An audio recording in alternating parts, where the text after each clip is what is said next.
retrouve pour la suite de ces journées portes ouvertes du CFA Descartes. Merci de nous suivre en direct sur Facebook, YouTube et sur le site internet de l'opération jpocfadescartes.com. Et on va partir à la découverte du nouveau bachelor universitaire technique de commercialisation et du BTS NDRC. Alors ce sont deux nouvelles formations en apprentissage post-bac en commerce au CFA Descartes. Ce bachelor, je le disais, universitaire TC, un ancien DUT technique de commercialisation, et puis le BTS NDRC, alors des formations qui s'appuient tout de même sur 28 ans d'expérience en commerce au CFA, notamment pour le DUT TC. Et pour nous en parler, nous sommes avec Jean-Marie Dipizeau. Bonjour. Bonjour. Vous êtes coordinateur pédagogique DUT BUT TC, et puis à vos côtés, nous sommes avec Raphaël Vessier. Bonjour. Bonjour. Vous êtes coordinateur pédagogique passerelle BUT TC. Alors, une première question pour commencer. Est-ce que vous pouvez nous présenter rapidement ces deux formations et comment on les distingue pour que les étudiants puissent faire leur choix? Bien, le BUT, donc bachelor, est un diplôme universitaire, donc délivré par l'université du GE, donc de Marne-de-la-Vallée. Le BTS est un diplôme d'État, donc délivré par l'Éducation nationale. Alors, ce qui distingue quand même fondamentalement les deux diplômes, c'est qu'un diplôme évidemment issu de l'université, un diplôme issu du monde scolaire. Donc, pour un jeune qui souhaite être plutôt rassuré dans un cadre académique plutôt classique, le BTS est idéal, parce qu'on a un fonctionnement type lycée qui peut être rassurant pour un jeune qui n'a pas encore rassuré sur son autonomie, qui a besoin d'être encadré. Le BUT donc, est un diplôme universitaire de 3 ans cette fois-ci, puisque le BTS dure 2 ans, dure 3 ans, avec des exigences universitaires, des exigences donc, de recherche, de réflexion, de méthodologie, qui sont radicalement différentes. Donc on entre dans un autre univers culturel, et pour un jeune, effectivement un jeune lycéen, il peut être parfois plus rassurant de suivre en BTS plutôt qu'en BUT. Ça, c'est un premier élément de différenciation. Un deuxième élément peut être aussi sur le contenu pédagogique. Le contenu est totalement différent. Alors pourquoi? Le BTS a quand même une vocation professionnalisante immédiate. L'objectif du jeune, c'est d'entrer sur le marché du travail et d'être opérationnel pour un entrepreneur, immédiatement sans formation interne. Puisque nous sommes dans une formation d'alternance, en apprentissage, il a déjà eu cette formation professionnelle, il a déjà acquis, je dirais, les savoir-faire métiers. Le BUT est un donc diplôme de 3 ans qui va combiner cette fois-ci à la fois du savoir professionnel mais aussi du savoir académique avec une éventualité de poursuite d'études. C'est le principe universitaire, éventuellement en master pro ou dans d'autres formations. Mais l'objectif est totalement différent, ce qui s'explique que le contenu est aussi différent. Alors, dans le contenu, évidemment, dans le BUT, puisque c'est aussi un diplôme qui permet une poursuite d'études, il y a un bloc de culture générale, de savoir académique universitaire qui est beaucoup plus important, qui permet la poursuite qu'on ne trouve pas dans la formation donc BTS, qui par définition n'a pas pour vocation d'ouvrir le jeune, mais de le spécialiser. Et c'est ça aussi le troisième point de différenciation, c'est que le BTS est une spécialité. BTS commerce, BTS NDRC, BTS compta, on est spécialisé. Dans le cadre du BUT, cette spécialisation s'opère au cours du cursus. Ce qui signifie que le jeune qui a une inquiétude, parce que c'est normal quand on a 17 ans ou 18 ans, qu'une inquiétude sur son orientation n'est pas déjà préorienté. Il a 2-3 ans pour se positionner. Alors dans le cas du BTS, ça demande une certitude, et en cours de période, dans le cas du BTS, se réorienter en cours de formation, c'est impossible. Parce que ce n'est pas une formation universitaire. Et justement, si vous vous reconnaissez dans ces profils et dans ces formations, eh bien restez avec nous puisque nous allons vous présenter plus en détail ces deux diplômes et leurs atouts. Et puis on va découvrir aussi des témoignages d'apprentis et de maîtres d'apprentissage et aussi les accompagnements que le CFA Descartes apporte pour la recherche d'entreprise. Toutes les informations aussi sur les inscriptions, on va en parler dans quelques instants. Mais ce que je vous propose, eh bien, c'est qu'on regarde une petite vidéo ensemble à la découverte du nouveau bachelor universitaire.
Et on se retrouve pour la suite de ces journées portes ouvertes virtuelles. Alors on vient de découvrir cette vidéo qui nous a présenté plus en détail ces nouveaux bachelors universitaires, toujours avec vous Jean-Marie et vous Raphaël.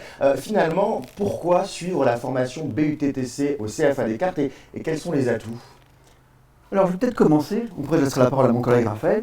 Je dirais, les jeunes choisissent d'abord un établissement avant de choisir une formation. D'abord un établissement qui peut les rassurer. Alors la question c'est pourquoi choisir le CFA Descartes plutôt qu'un autre établissement, plutôt qu'une école de commerce par exemple, ou une école classique qui prépare également à ce type de formation qui a donc l'autorisation d'université. Eh bien, je vais vous présenter donc les atouts, évidemment une présentation des objectifs parce que j'en suis profondément et intimement convaincu. Le premier atout du CFA Descartes, c'est sa proximité. Alors non pas une proximité géographique, mais une proximité dans l'encadrement des jeunes. Ça fait partie, je dirais, de notre quintessence, de notre culture. C'est accompagner le jeune à la fois dans son développement intellectuel, mais également dans son développement personnel. Donc je considère moi en tant qu'enseignant, parce que je suis enseignant, qu'on ne peut pas réussir sa vie académique si on ne fait pas le lien entre son épanouissement et l'accumulation du savoir académique et professionnel. Donc ça c'est le premier atout, la proximité. Le deuxième atout? Le deuxième atout, c'est la qualité de l'encadrement, cette fois-ci, et du suivi. Donc c'est toute une équipe pédagogique qui encadre le jeune. Alors l'équipe, elle est multiple, elle a de multiples fonctions, coordinateur, les assistants pédagogiques, les éducateurs, l'accompagnement de la recherche d'entreprise. Donc ça signifie que le jeune, dès que le dossier est validé, est pris en charge pour l'ensemble de l'équipe. Donc il y a un véritable accompagnement, mais qui n'est pas accompagnement, pour moi, ne signifie pas assistanat, parce que il faut bien franchir la ligne. Il y a quand même une dose d'autonomie dans leur profil, mais une autonomie bien encadrée et bien guidée. Voilà, vous avez absolument raison. Est-ce qu'il y a un troisième atout? Un troisième atout, je rajouterais, moi, la qualité de l'enseignement. Alors la qualité est liée, pour moi, à l'origine des formateurs. Donc dans l'équipe pédagogique, il y a à peine 3 enseignants pour une trentaine de formateurs. Alors que signifie le terme formateur? Ils viennent du monde de l'entreprise. Soit ils en sont, soit ils en viennent. Eh bien l'intérêt pour le jeune, c'est d'avoir, pour un cours professionnalisant, un professionnel qui vient parler, qui vient évoquer. Donc ils vont trouver avec cet homme et cette femme des informations qui ne sont pas dans les manuels. Et qui sont des informations de terrain, qui sont de l'opérationnel, du vécu. Et ça, ils en ont soif. Et ça renforce le lien. On ne leur fait pas une promesse. Ce qu'on leur dit à l'entrée, ce que je leur dis, ils le constatent. Nous, on ne vend pas du rêve, on vend de la réalité. Je dis aux jeunes, le formateur est un professionnel. Ils ont face à eux un avocat, un expert comptable, un directeur commercial, un directeur marketing, un juriste d'une grande entreprise. Donc ils ont face à eux de vrais professionnels. Et ça, c'est fondamental. Raphaël Vessier, qu'est-ce que vous rajouteriez à ce beau descriptif des atouts de cette formation? Alors, je vais revenir sur effectivement le fait que ce nouveau diplôme, puisqu'on est passé d'un diplôme en 2 années à un diplôme en 3 années, je vais compléter ce que Jean-Marie disait en ajoutant simplement qu'effectivement, en termes de contenu de formation, on a 28 ans d'expérience au CFA Descartes sur ces thématiques-là et on est capable effectivement d'apporter un contenu de qualité, que ce soit sur des savoirs fondamentaux, puisqu'il y a toute une partie effectivement du bachelor qui porte sur des savoirs fondamentaux du type l'expression orale écrite, les mathématiques, etc. Les fameux aussi soft skills qui peuvent exister. Voilà, et ça qui vient en plus effectivement des compétences cette fois plus professionnalisantes, parce que le bachelor se veut plus professionnalisant quand même que le DUT l'était, donc par rapport à ce que Jean-Marie disait sur la différence entre le diplôme universitaire etc. Là on est sur un diplôme qui est quand même qui se veut en tout cas plus professionnalisant, et donc on a effectivement une application des savoirs fondamentaux, une contextualisation de ces savoirs quasiment permanente, et puis à côté on a effectivement toute une partie des enseignements qui sont cette fois plus professionnels, plus en lien avec les attentes des entreprises et avec ce que le monde de l'entreprise réclame, y compris effectivement comme vous le disiez en termes de soft skills. Et justement, on va aller plus loin dans cette découverte du BUT avec le témoignage d'un étudiant. Valentin Hénard, bonjour. Bonjour. Vous êtes apprenti en DUT-TC 2e année. Alors justement, pourquoi vous avez choisi le CFA Descartes? Alors oui, donc je suis Valentin Hénard, je suis donc en 2e année du DUT-TC au CFA Descartes. Et donc tout d'abord, j'ai eu un parcours un peu atypique parce que je viens d'un baccalauréat scientifique. Ensuite, j'ai continué mes études en médecine, mais ça m'a pas du tout plu. Donc je suis rentré sur le monde du travail. J'ai travaillé 1 an dans un magasin en fait, aux 4 champs à La Défense. Et en fait, l'univers du commerce m'a beaucoup plu, mais je souhaitais un peu approfondir. Et donc c'est pour ça que j'ai souhaité reprendre mes études. Et donc, je suis entré en quête de la formation qui pourrait me permettre d'avoir les compétences d'aller plus loin. J'ai une amie qui m'a parlé du CFA Descartes et du DUTTC en particulier. Donc je me suis renseigné et les matières qui étaient enseignées m'ont beaucoup plu. Donc c'est très varié, il y a de la négociation, de la distribution, c'est très général et ça permet un peu de savoir dans quelle direction on veut aller par la suite parce qu'on peut soit se professionnaliser et entrer directement sur le monde du travail ou soit poursuivre ses études par la suite. Et alors, vous, cette alternance, cet apprentissage, vous le réalisez où? Alors moi je le réalise à Louis Vuitton, enfin chez Louis Vuitton à Paris, Paris 6e. Et donc voilà, c'est très intéressant parce que ça permet d'avoir en pratique ce qu'on peut voir en théorie au CFA, donc c'est très enrichissant. Merci beaucoup Valentin pour ce beau témoignage qui montre la richesse et la diversité des profils qui rejoignent le CFA Descartes. On est toujours ensemble pour cette journée porte ouverte virtuelle. Continuez bien sûr à nous envoyer toutes vos questions, on y répond en direct tout au long de la journée. Et nous avons été rejoints par Cathy Vattini, bonjour. Bonjour. Vous êtes coordinatrice pédagogique BUT, DUT, BUTTC et BTS Commerce. Justement, on va parler de la formation BTS NDRC. Et donc c'est une formation qui est réalisée en alternance. Est-ce que vous pouvez nous dire quels sont un peu les atouts de cette formation? La formation est en alternance, donc ce qui est très important pour un étudiant qui intègre cette formation, c'est la possibilité de travailler donc en entreprise et de faire les liens justement avec ce qu'il va apprendre au travers les cours dispensés par des professionnels souvent sur notre formation de BTS NDRC. Et justement, comment ça va se passer au niveau de l'insertion, de la poursuite d'études? Quels sont les grands enjeux? Alors le BTS NDRC, qui est un BTS, donc un diplôme de l'éducation nationale, permet depuis très longtemps de pouvoir poursuivre ses études. Il reste un BTS commercial assez large et permet de s'orienter en fonction des choix que va faire l'étudiant tout au long de son parcours en entreprise et au sein de sa formation. Il va pouvoir se diriger sur des licences professionnelles principalement, avec une orientation un petit peu plus différente en fonction de ce qu'il aura apprécié au sein de cette formation, puisqu'il y a de la négociation-vente, il y a de la digitalisation et il y a de l'animation de réseau. Et puis, j'ai entendu dire qu'il y avait même quelques petits bonus pédagogiques, dont le projet Voltaire, par exemple. Exactement, nous avons la chance ici au CFA Descartes de proposer des bonus tels que le TOEIC ou Voltaire et surtout beaucoup d'ateliers qui vont tourner autour d'une pédagogie dite de l'action intéressante et surtout des notions de cross-formation, c'est-à-dire qu'on a le BUT, on a le BTS NDRC, on a le BTS Compta, on a le BTS GPME. On va pouvoir faire des ateliers où les étudiants vont pouvoir apprendre ensemble sur un projet pédagogique. Merci beaucoup Cathy. Vous continuez bien sûr à nous suivre tout au long de cette journée porte ouverte virtuelle à la découverte du CFA Descartes. Et on est rejoint tout de suite par Jenny Mahmoud B. Bonjour. Bonjour. Vous êtes responsable unité placement jeune. Alors justement avec vous, on va parler un petit peu des liens entre le CFA et ses diplômes professionnalisants et le monde de l'entreprise. Comment le CFA Descartes va-t-il aider à trouver par exemple un contrat d'apprentissage et pour l'entreprise un apprenti? Alors, dès que le jeune est admissible dans la formation, dès que le jeune est admissible dans l'une de nos formations, l'unité placement dédiée à l'accompagnement des jeunes les convie à des ateliers en ligne, en individuel ou en collectif. Nous avons mis en place des Descartes alternances. Ce sont des ateliers coaching dans lesquels on évoque plusieurs thématiques.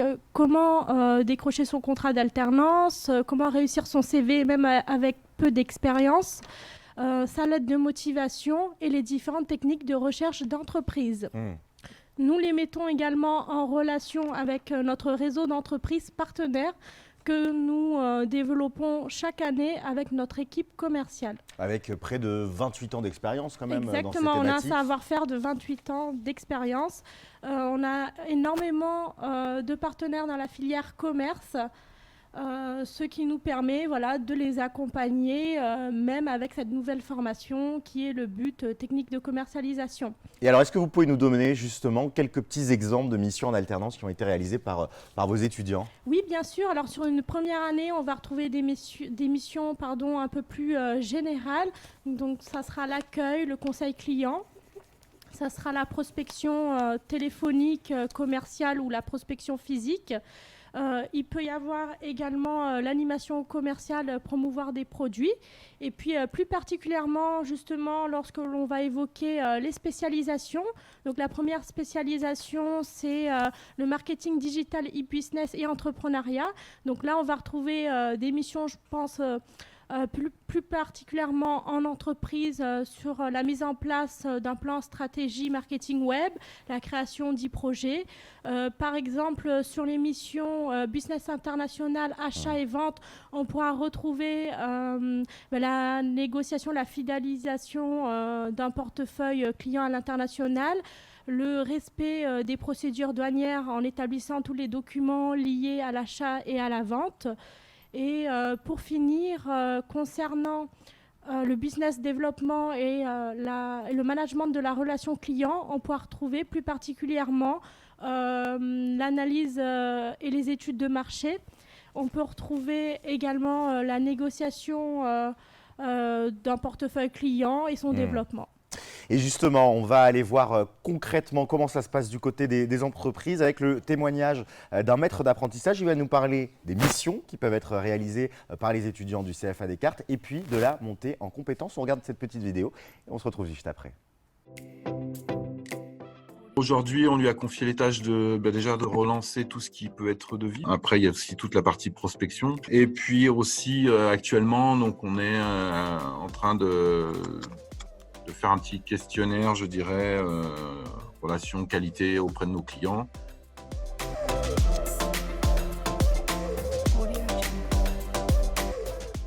Qui devienne vraiment autonome sur son mode de fonctionnement et effectivement ensuite qu'il puisse gérer les clients existants de A à Z en fait. Enfin, il est considéré comme un salarié à temps plein dans l'entreprise et qui doit aussi apporter son développement à l'entreprise. L'objectif, c'est qu'il soit totalement autonome, quoi. Il faut qu'il prenne son envol, quoi. De retour pour la suite de ces journées portes ouvertes du CFA Descartes. Merci d'être avec nous et continuez bien sûr à nous envoyer toutes vos questions en direct. On y répond tout au long de la journée. Alors, on a découvert un petit peu les contenus qui peuvent être proposés dans ces formations, le lien aussi très fort avec le monde dans l'entreprise. Et maintenant, la question qu'on se pose, c'est comment fait-on pour intégrer le CFA Descartes, quelles sont un petit peu les grandes dates, les grands enjeux et puis surtout les prérequis. Raja Ousni va nous rejoindre dans quelques instants. Elle est assistante pédagogique et elle va vous parler concrètement de la manière dont on fait pour candidater, pour postuler, les grandes étapes, comment tout ça fonctionne. Elle va tout nous dire dans quelques instants. Mais d'abord, on va parler des prérequis. Que faut-il avoir comme savoir-faire, comme savoir-être pour pouvoir être candidat au CFA Descartes. Pour en parler, on est toujours avec vous, Jean-Marie Dipizeau. Rebonjour. Alors, dites-nous un petit peu quels sont les prérequis pour accéder aux différentes formations dont nous avons parlé. Titulaire d'un baccalauréat. Voilà, c'est vraiment la première étape académique, et quelle que soit l'origine universitaire et scolaire, peu importe que ce soit un bac professionnel, un bac technologique ou un bac général. Et au sein de ces différents bacs, quelle que soit la spécialité, l'important c'est d'être titulaire du baccalauréat qui ouvre la porte donc aux études universitaires. Ensuite, les prérequis seront identiques pour tous les jeunes pour lesquels nous allons étudier les dossiers. Prérequis, donc il faut qu'on sente une véritable appétence pour l'entreprise, pour l'envie de travailler, une certaine forme d'autonomie pour être capable de combiner à la fois des études universitaires et un travail, parce qu'en apprenti c'est un salarié, avant tout c'est un salarié en formation, donc cette capacité d'autonomie et une envie de s'impliquer. Parce que le propre de cette formation, c'est à la fois de s'impliquer dans le cadre académique, mais également dans le cadre de l'entreprise. Donc on a cette complémentarité. Alors comment faisons-nous pour déterminer ce qui est l'élément essentiel pour nous, mais vraiment primordial, essentiel premier, c'est de consulter, c'est de lire avec attention les commentaires de nos collègues de lycée. Alors les notes interviennent, évidemment les évaluations chiffres interviennent, mais le commentaire du professeur principal, des enseignants des disciplines maîtres, du chef d'établissement sont pour nous des éléments fondamentaux qui nous permettent de porter un jugement sur le jeune. Et si ces éléments ne sont pas suffisants, si nous avons un doute, et notre culture au CFA Descartes, dans ce cas-là, c'est que le doute doit bénéficier aux jeunes, nous proposons un entretien. Lors de cet entretien, eh bien, on va déterminer si vraiment il est fait pour l'apprentissage, pour intégrer notre formation exigeante ou pas. Mais l'entretien, il est que pour les personnes sur qui il y a entre guillemets un doute, sinon Tout pour à les fait. autres. Pour les autres, ça passe comme une lettre à la poste. Il les aura convaincus parce que les résultats sont satisfaisants et on laisse passer. Alors vous parlez de lettre à la poste et c'est plutôt une lettre sur Parcoursup. Absolument. Bonjour Raja Ousni, assistante pédagogique. Alors racontez-nous un petit peu comment ça va se passer cette année pour les candidatures. Alors cette année, tout se fait directement en ligne comme pour les autres années. Pour les élèves qui veulent s'inscrire en BUTTC ou en BTS, la première chose, c'est s'inscrire directement sur Parcoursup. C'est une obligation. Et ensuite, nous conseillons aux élèves de s'inscrire également sur notre site cfadescartes.fr afin de déposer leur candidature en ligne. Et donc après, comment ça va se passer? Ensuite, donc, on étudie bien évidemment le dossier. L'équipe pédagogique accorde une importance particulière aux appréciations, aux notes, aux projets professionnels et également à l'assiduité. Une fois que le dossier est complet, il faut savoir que les élèves ont 5 jours pour le compléter. On n'étudie pas un dossier qui n'est pas complet. Et une fois que le dossier est complété, on le transmet directement auprès des coordinateurs pédagogiques pour qu'ils puissent tout simplement convoquer les élèves, soit en contrat, soit en entretien individuel, soit en entretien collectif. Et donc après, ils ont les résultats quelques semaines plus tard. On est assez réactif là-dessus. On étudie le dossier. En fait, tout dépend du dossier. Si le dossier est complet, on l'étudie directement. Sinon, ça mettrait un petit peu plus de temps. Eh bien voilà, vous êtes désormais des experts du bachelor universitaire technique de commercialisation et puis du BTS NDRC. Si vous voulez aller plus loin et poser directement vos questions aux apprentis et aux équipes pédagogiques du CFA en visio, eh bien n'hésitez pas à aller sur la plateforme, c'est possible tout au long de la journée. Vous pourrez aussi vous informer sur l'alternance, le handicap, les logements et obtenir des conseils pour votre CV parce que eh bien, il va falloir trouver votre contrat d'apprentissage. Merci d'avoir suivi cette présentation de ces formations. On se retrouve dans quelques minutes pour la suite de cette journée porte ouverte virtuelle. À tout de suite.